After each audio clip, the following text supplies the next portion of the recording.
et omnis populos gaudebat, in universis re gloriosis ievan ab eo. Hail tibi Christe.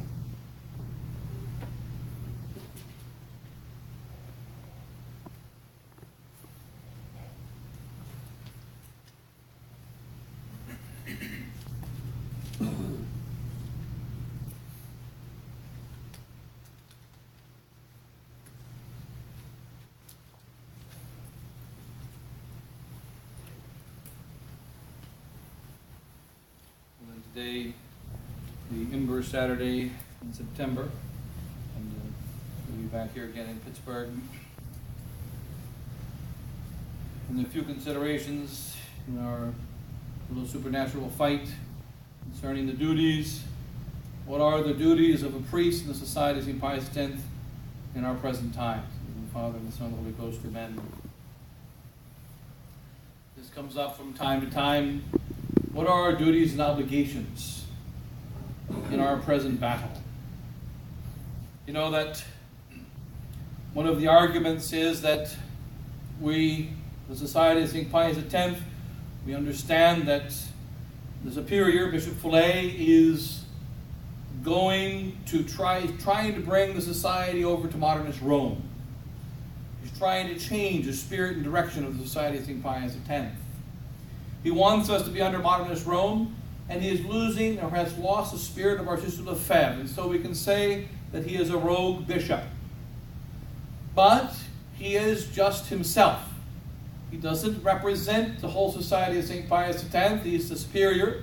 He has administrative abilities. He can make assignments here and there. But he doesn't represent what the Society of St. Pius X stands for. Because the Society of St. Pius X stands for Archbishop Lefebvre. He's our founder. Stands for whatever Archbishop Lefebvre taught, and he is what we stand for. So Archbishop Lefebvre is our society, and the Superior General, Bishop Fillet, he is unfortunately bringing the society in a wrong direction, but he has not yet joined modernist Rome. He's bringing the society in the direction of modernist Rome, but he hasn't signed the papers yet. Therefore, as a society priest or as a member of the society, I should not be obliged to make any great steps. I express my personal concerns to my fellow priests, express my personal concerns to the faithful who ask me questions, express my personal concerns to the superiors that I don't think this is a good thing to move with modernist Rome. So, but he hasn't signed the papers yet. So therefore, it's not yet time to act. Also, when he hasn't yet officially taught grave error. Now, the resistance priests always bring up about the doctrinal declaration of 2012. So Father Pfeiffer, myself, and Father Hugo, and many other priests bring up about the doctrinal declaration of 2012. That the declaration of 2012 states doctrines which we have concerns with, which we don't agree with, but this document was never signed, and it was thrown out, was withdrawn, and so therefore it's a dead document, and it doesn't represent what we society priests hold, and no one agrees with it anyway. All of my priest friends, they don't agree with it. Other priests don't agree with it. So let's say it's a dead document. It's just the opinion of Bishop Fillet put in writing and sent to Rome, but it was a working document and doesn't describe what we believe. So therefore, we're not obliged to go on a great crusade against the doctrinal declaration. So Bishop Fillet hasn't yet signed any papers with modernist Rome. The doctrinal declaration, continually brought up by the resistance priests, it's a dead document. No one really agrees with it. And even if you did say there was something wrong with it, it's just the personal opinion of Bishop Fillet. And we just have to wait our time until July of 2018. So that was 5 years ago away, 6 years away, 5 years away, 4 years away, 3 years away, 2 years away. Now it's less than 1 year away. So in July of 2018, we're going to have a general chapter. In that general chapter, they can elect a new superior who will stand for Archbishop Lefebvre, stand for the society, hold the truth, and therefore we just have to wait our time, be patient. And so, also that the appointing the resistance priests point to individual liberal priests This liberal priest did that. That liberal priest did this. But we know there have always been liberal priests in the Catholic Church. There have always been liberal priests in the Society of St. Pius X. But when a liberal priest says something liberal, he's speaking for himself. And our priests, most of our priests, we know, they're all conservative. They're against what's going on. They don't like that even deal with modernist Rome. They don't like the negative things going on in the society. So therefore, as a society priest, we're obliged to be silent. We need to obey our superiors in all the legitimate commands. If Bishop Fillet commands me to say the new Mass, I tell him no. If he commands me that I must believe in the heresies of Vatican II, I tell him no. But until he tells me I must believe in the heresies of Vatican II, and until he tells me I must celebrate the new Mass, I must continue to obey him. So these are the arguments. And that therefore the resistance priests have gone too far. They extrapolate too many things, and they don't see the whole picture. They point out there's a liberal problem in this document. There's a liberal statement here, but they don't realize Bishop Fillet still has said he doesn't like the new Mass. He still says it's bad. He still says it's not good, even though they point to documents that seem to say the contrary. These are isolated statements, and you have to see the whole picture. So this is the argumentation. Now, what is the answer? What is the answer? The fact is, on another point, just recently heard, and only the last 6 months or a year or so, it's a new thing I've heard, and maybe they said it before, but I haven't heard it before. They just don't recall it. And that is, the Society of St. Pius X is not represented by Bishop Fillet. He's just the CEO. He's just the guy in charge. But it does not represent the SSPX. The general chapter represents the SSPX. The general chapter says what we believe is SSPX.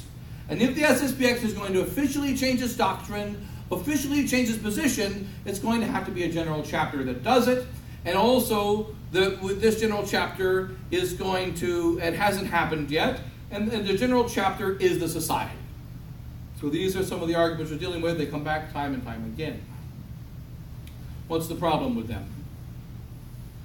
First of all, we'll start with a general chapter point, and just taking them as we can consider them. The general chapter point. The Society of St. Pius X is a general chapter. This, in fact, is an error.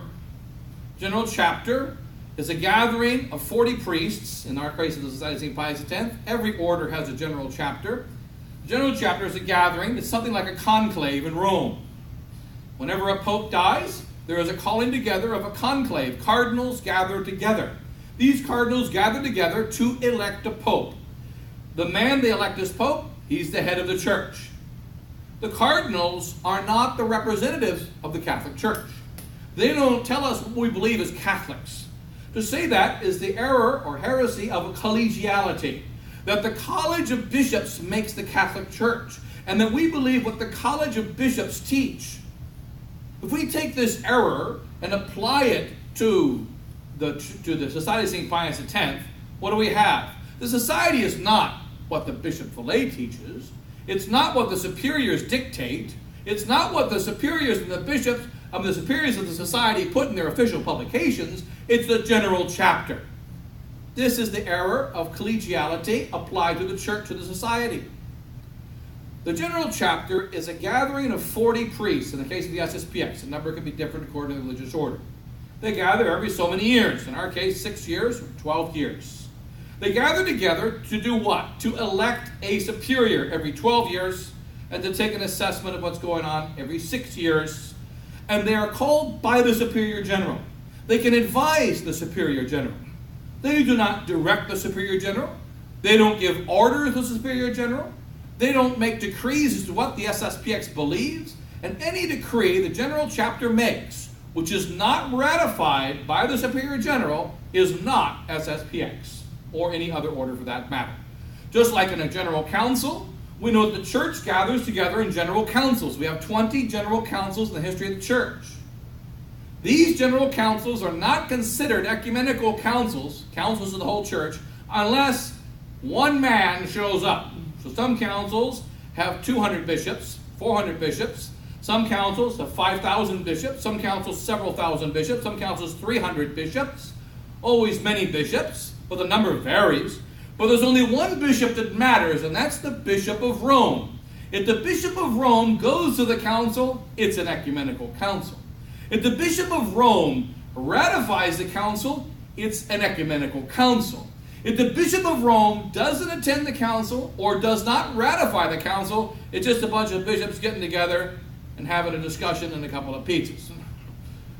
In order for the council to be considered ecumenical in the Catholic Church, it must be ratified by the Pope. And the Pope is the one that says, these documents of Trent, they are the documents of the Church. The bishops gather together an ecumenical council.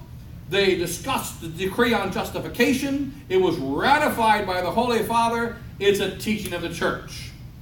Without the ratification of the Holy Father, no teaching of the Church. Now, in a lesser way, within a religious order, no matter what the religious order is, in our case, SSPX, or the Jesuits, the Dominicans, the Franciscans, the Servites, the Don Bosco, doesn't matter what order it is. The general chapter does not decide what the order is or what the order stands for. It doesn't make decisions for the order. Any decision it does make can only be considered a decision if it is ratified by the Superior General in a similar way as an ecumenical council. The running of the organization is done by the Superior and by his delegates. They delegate, they say how the order is going to be run, and they teach what the order teaches. Now, we have a case in the case of the Franciscans. The Franciscans, when St. Francis died, Brother Elias, who I think Pope Benedict now canonized, he hated St. Francis, but apparently now they get along in heaven. But Brother Elias, who didn't like St. Francis, Brother Elias changed the Franciscans, went away from the strict rule of St. Francis, and so some Capuchins broke away. And there are in fact many breakaways in the history of the Franciscans, because they went away from St. Francis. They went away from the founder. And when they did that, the Franciscans that followed Brother Elias, some of which are saints, they did not deny the Catholic faith, but they did deny the spirit of St. Francis. They denied the rule of St. Francis. They adjusted the rule of St. Francis. And therefore, rightly, some of the Franciscans stood up against Brother Elias and said, no, we stay with our founder, St. Francis. We stay with the tradition and the strict rule of St. Francis. We don't accept this new liberal modern rule. Not heretical rule, but a modern rule. We don't accept that. The church said they had the right, even though Brother Elias, as far as I know, didn't teach heresy. As far as I know, he wasn't a heretic. But he did go against St. Francis. He changed the rules. He changed the spirit of the Franciscans. And a real Franciscan had the right to stand up and say no to Brother Elias. And they had the right to say, I am going to stay with St. Francis, and the right to break away, which some of them did. There are actually multiple breakaways in the history of the Franciscan order. There's like the Franciscans of the left ventricle, the right ventricle, the gray Franciscans, the brown Franciscans, the purple Franciscans, the green Franciscans. There's Franciscans of every breadth and type. Not all of them are breakaways, but some of them were. And so, in any case, the church allowed for that because of a change of spirit. Now, the case of the Society of St. Pius X, the general chapter, it has only the power to elect a superior. If the superior breaks the rules of the society, it has the power, because the superior broke the rules of the society, or the superior denied the Catholic faith, has the power to throw him out. We can't throw a pope out. Pope has special divine protections. But a superior general does not. He can be thrown out. The superior general, the general chapter, can gather together. And if the general chapter can show that the superior of the society of St. Pius X in our case, or the Franciscans, or the Dominicans, or the Jesuits, or any other order, if that superior has gone against the law of God and against the Catholic faith, he can be thrown out. If he has not directly gone against the law of God and the Catholic faith, but he has gone against the spirit and rule of the founder, he can also be thrown out.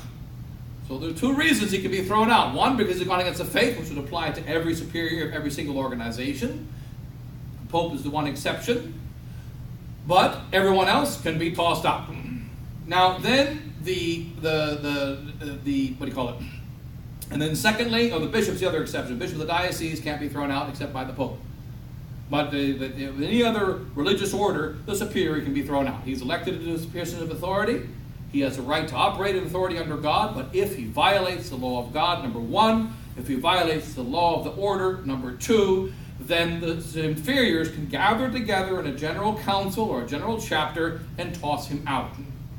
This has not happened, and it's very rarely happened in history of the church. Very rare. It's almost never had. There have been maybe some very few cases where it's happened. It's very rare. Almost never happens, but in theory it can happen. The general chapter does not represent the society or any organization. It's the superior and his official. That's why he's called the superior, the head. The head is where the mouth is located. The head is where we communicate. The body communicates through the head. The head says, I'm going to smash your face open. And what happens? The fist meets your face. And it gets smashed open. The fist didn't do it on its own. The fist was simply obeying the head. The head said, I'm going to smash your face open. The fist then smashed the face open. What do? Punch a guy in the fist? No. You punch him in the face. He punched you in the face, you punch him in the face. Because it's the face that's responsible, not the fist. You know, that it's interesting, one of the things that the police do, they find oftentimes when a man is murdered, if he's just laying dead on the ground, could be anyone that did the murder. But if there's damage to the face, if the face is damaged, it means the wife did it, the husband did it, the friend did it, the brother did it. If it's a friend, if it's a wife, if it's a husband, you go after the face. If it's somebody you just met in the streets, you just shoot them wherever, take their money, and move on. So there is an attack of the face. The face is where we have the identity of the person. So when you're mad at the person, you go right for the face. Now, the face is a place of our identity. The head is a place of our identity. And the head of the Society of St. Pius X is not just another member. He is a representative of us as a society, as an organization. When he speaks on behalf of our organization. Just like Trump speaks on behalf of the United States. He may not like everything he says, but he speaks on behalf of the whole country. And it was a good thing it's him and not Hillary speaking on behalf of the whole country. But the fact is, he speaks on behalf of the whole country. And the bad things he says are a reflection on the country. And the good things he says are a reflection on the country. The bad decrees he makes are a reflection on the country, and the good decrees he makes are a reflection on the country. Any questions? Look to sacred scripture. You find many places, St. Augustine points out, it never says there's bad Israelis anywhere in sacred scripture. It never said there's bad Jews and there's good Jews. Read the Old Testament. It says only one word. Israel has sinned. Israel shall be punished. Israel is one place, one body, one nation. Now in Israel was Elias. In Israel was Daniel. Daniel was punished along with all the Jews. He got to go into captivity. He got to be dragged into captivity with the other Jews into Babylon. Jeremiah, at the same time, was dragged down to Egypt. He was a contemporary with Daniel. The good suffered with the bad. And because Israel is one country, and Israel has sinned, because the king of Israel built false idols and false statues, which brought down a curse of God upon Israel. So likewise, the same is true of each organization and family. So that when the Society of St. Pius X, through the superior's official communications, says, for instance, the Declaration of 2012, religious liberty and ecumenism are with difficulty reconcilable with the Catholic teaching. And this is in writing, it's known to all the public, it's officially in the documents of the Society of St. Pius X in the March 2013 Cor Unum, and it says clearly that statement, among others, which are contrary to the Catholic faith. not just contrary to our founder and his particular spirit, but contrary to the founder of our church, our Lord Jesus Christ. These statements are publicly known. Some try to get away and say, oh, it's just private. No, it's not private. SSPX communication to Rome is not private. It affects the whole SSPX. And also, it's not private anyway because it's known to the whole world. It's public, not private. Therefore, it has to be dealt with, either approved because it's good or condemned because it's bad. So, the Doctrinal Declaration states erroneous and heretical things. Another important point in the Doctrinal Declaration of 2012, the new Mass is valid and legitimately promulgated, and we accept all of the liturgies that come from Vatican II up until and including the present Holy Father, such as, for instance, the burial of the blessing of ashes would be one of them. Blessing of ashes of the deceased. You won't find a traditional priest doing the blessing of ashes, but according to the declaration, Doctrinal Declaration of 2012, we accept the blessing of ashes, which means I no longer have the right to refuse the burial of someone, the burial mass for someone who is burned. I've already had to refuse multiple masses. No, I can't do the funeral. You're going to burn the person, I'm not going to do the funeral. It is a sin to burn the person. It is against the church. It is against God. But, according to the Doctrinal Declaration of 2012, we accept the ceremony of the blessing of the ashes given to us by Pope John Paul II. Excuse me, John Paul the Great. So, John Paul II. So, this is a problem. Now, the Society of St. Pius X, what's happening? It is teaching, is the Doctrinal Declaration, these false statements in the Doctrinal Declaration concerning the legitimacy of the new Mass, concerning Vatican II being with difficulty reconcilable with the Council, with the previous teaching, are these statements only anomalies that are found only in one document that we resistance priests keep pointing to? Or are these statements also found in other documents put out by the Society since 2012? Do we find a consonant teaching, a harmony between the teaching of the Society's coming out of its official bulletin called the Dici.org? The Dici, the General Chapter 2012 says, this is the official voice of the Society of St. Pius X. It's written in the 2012 decree that the Dici, DICI.org, is the official organ of the communication of the Society of St. Pius X. In English, in America, that's SSPX.org, which is essentially the same thing. And so that the SSPX.org, SSPX.com, the Australian version, the SSPX Asia, and the Dici.org are the official organs of the communication of the Society of St. Pius X, our version of the Observatory Romano. We also have the Cor Unum, which is our official bulletin, which is given out to all the members of the Society of St. Pius X. Members receive this. It's only members that receive it. But it is a document that states who are members of the Society, the journal of the Society, and then the official documents that come from the Society.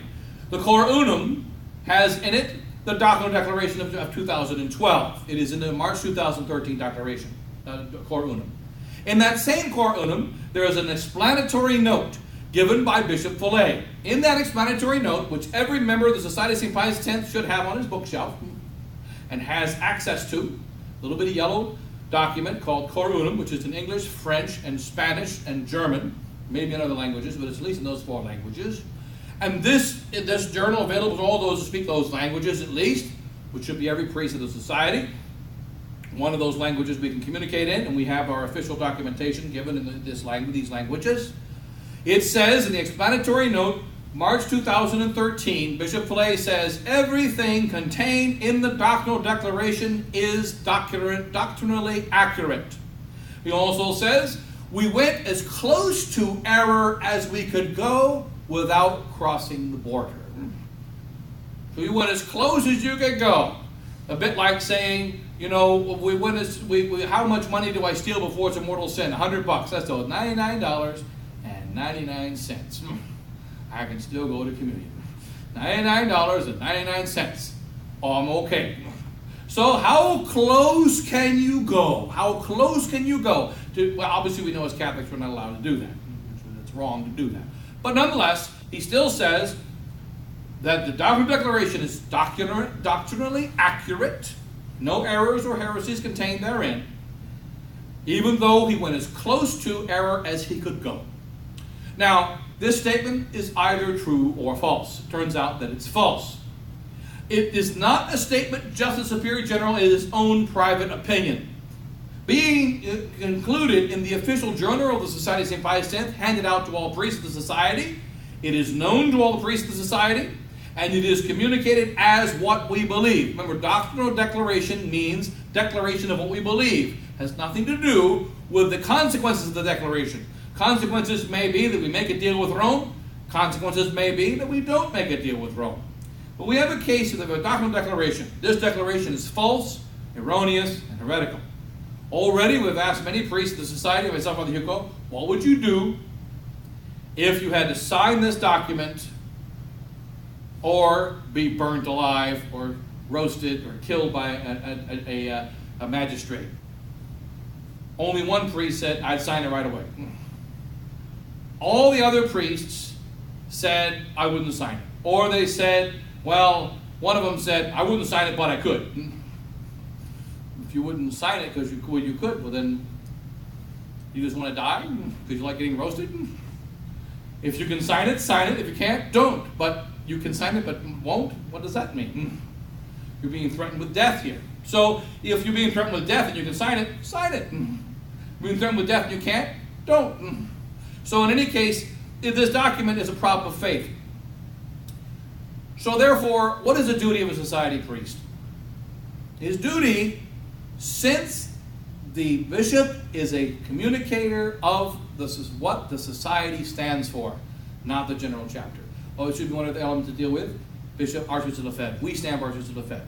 No, Archbishop of Lefebvre died in 1991 on March 25th. He lost his power and authority over the SSPX at the moment of his death. He's not the same as the founder of our church. The founder of our church is our Lord Jesus Christ, God and man, true God and true man. He's not dead. He rose from the dead, and he's God.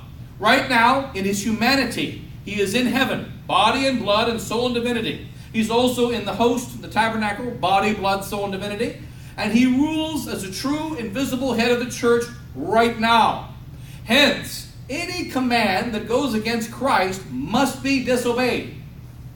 He's in charge now, not yesterday. He's right now in charge. This is not the case of St. Francis, nor St. Dominic, nor St. John Bosco, nor St. Ignatius, nor Archbishop of Lefebvre, nor the founder of any other order in the church. Many of them saints. They are all to be followed in spirit. They are to be followed in truth. But they don't have authority in their orders anymore. They are not the representatives of their order anymore. They are all of them in heaven or in eternity judged by God. They are gone. On earth, the representatives are the Jesuits right now, the Dominicans right now, the Franciscans right now, the SSPX right now. It is our superior who represents us, and when our superior says something that's wrong, that's harmful to the faith, it is the obligation of the inferior to correct him, just as St. Paul corrected St. Peter to the face. And it must be done to the face, not in secret, in dark, but rather in the face. Done two ways in the face. First, you do it according to the member of the laws of the church. You go speak to them privately, face to face. Then, when that doesn't work, you speak amongst a few souls to try to correct them. And then finally, you speak to the world. This is what we do with Pope, Bishop, Priest, Superior General, or any other authority in the church.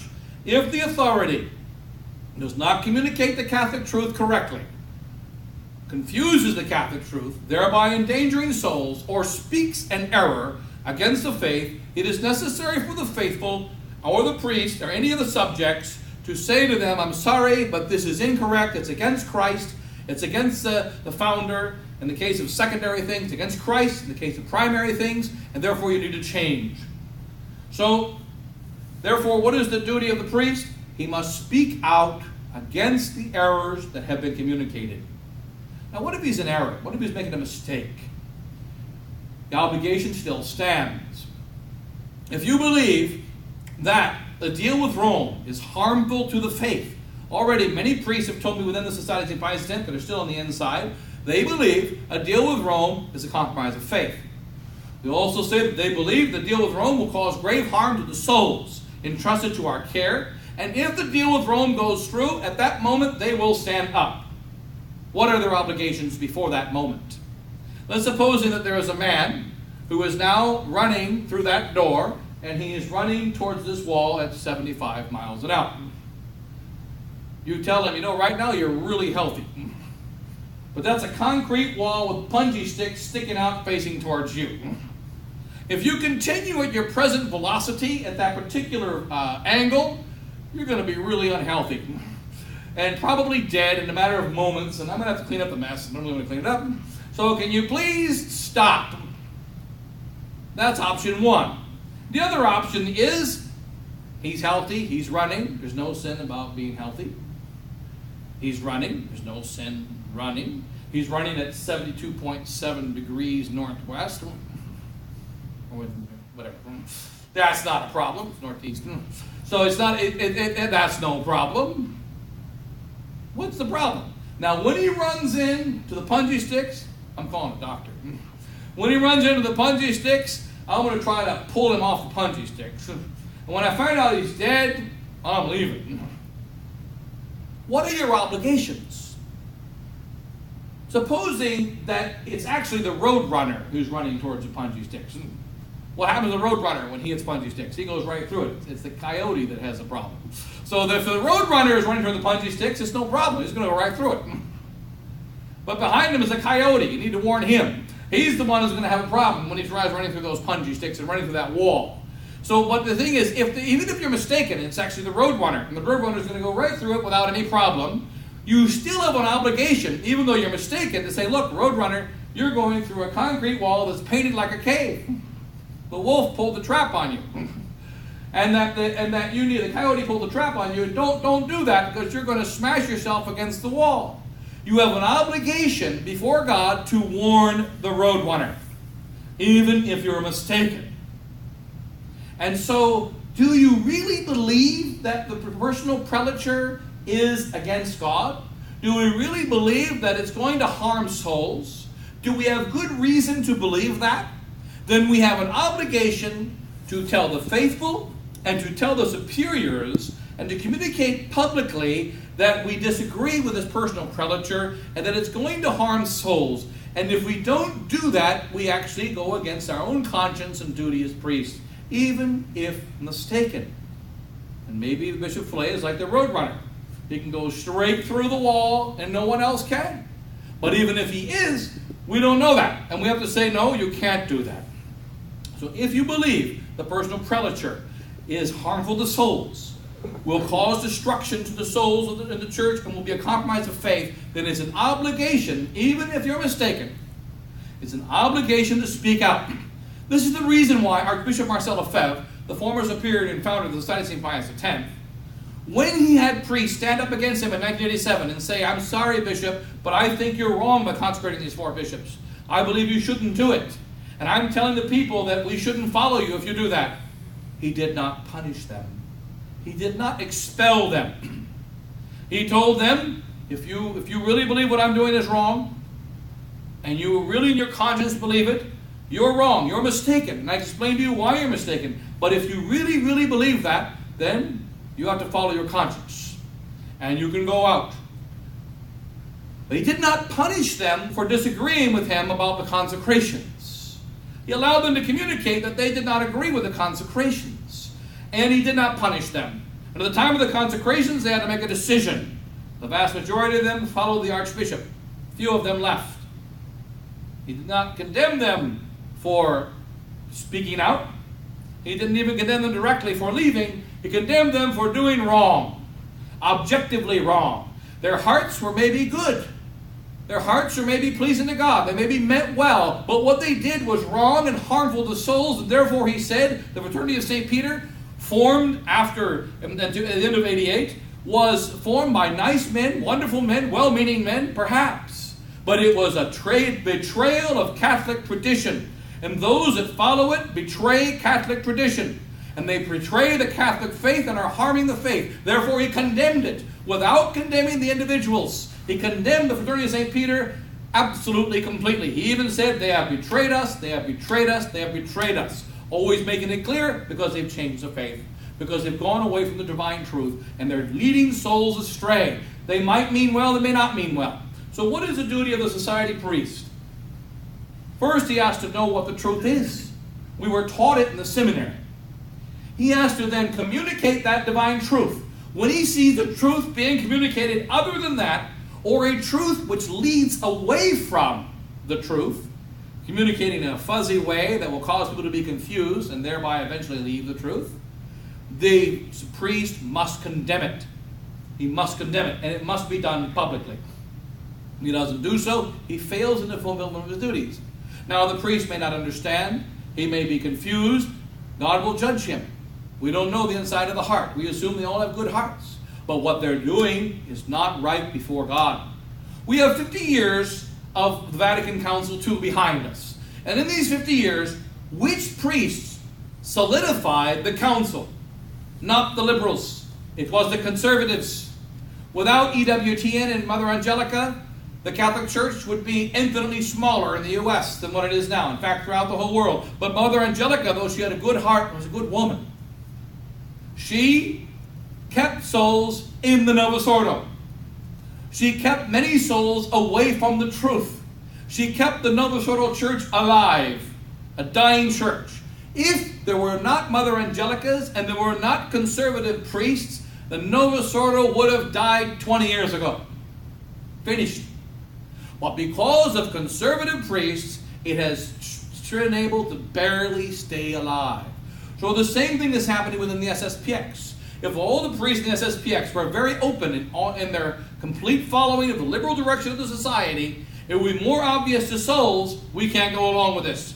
But because there are good priests who disagree with what's happening, who believe that it's not good, and yet will not publicly speak out against it. Now, what are our obligations as regard to public speaking against it? It is not sufficient for me to say Cardinal Rampolla was a bad man. He died in 1916 or whenever it was. Pope Paul VI was a bad man. He's died and is judged by God already. Did you know that in 1723 there was a heresy called Mubalubalism? And Mubalubalism was a real big problem in Outer Namibia? I don't need to tell you about that. What do I need to tell you about? Not Mubalubalism in Outer Namibia. I need to tell you about the problems we're dealing with right here in our pews. Right here in our Society of St. Pius X. Do we have souls in the society that believe we must make a deal with modernist Rome? Yes, we do. Do we have souls in our pews and priests and bishops within the society who believe that we must change our way of speaking and our former hard doctrine against Vatican II? Yes, we do. Do we have priests who believe that the society that Vatican II can be reformed? Yes, we do. I spoke with two of the priests who told me they will take a radical reformation, a very serious reformation. In this next couple of weeks, there's going to be a Fatima conference. And Fatima conference is somewhere in the U.S., I forget where. It might be here in Pittsburgh, or is it somewhere?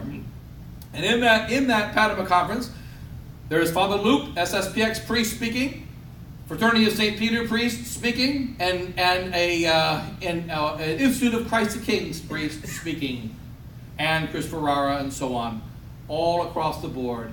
Is it not clear that they're in the same boat? Does that fit the doctrinal declaration? Is the declaration just a statement of modernism which happens to fit the present direction of the society? Or is it a statement that's just an anomaly by itself? It's a statement that fits the present direction of society. Therefore, it must be condemned. What will happen if an SSPX priest stands up today in the pulpit or tomorrow in the pulpit and says, doctrinal declaration, which is dead, nobody listens to anyway, nobody believes in it anyway, but it's wrong. Everything in the declaration is wrong. It is against God. Don't believe in it. What's going to happen to that priest?